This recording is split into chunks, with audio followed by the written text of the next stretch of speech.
Hello दोस्तों, आज हम इब्रानियों 13 बाब और उसकी 8वीं आयत को मिलकर सीखेंगे। तो पहले मैं आपको पूरी आयत सुनाऊंगा और आप ध्यान से सुनेंगे। फिर एक लाइन मैं बोलूंगा और आप उसको दोहराएंगे और आखिर में हम मिलकर पूरी आयत को बोलेंगे। तो क्या आप तैयार हैं? अब मैं आपको पूरी आयत सुनाऊंगा और आप ध्यान से सुनेंगे। यीशु मसीह कल, आज, बल्कि अब तक यकसा है। इब्रानियों 13 बाब 8 आयत। अब एक लाइन मैं बोलूंगा और आप उसको दोहराएंगे। यीशु मसीह कल और आज,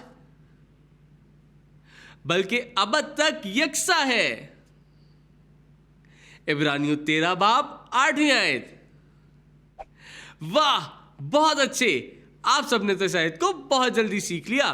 तो क्यों ना हम इस पूरी आयत को मिलकर बोलें।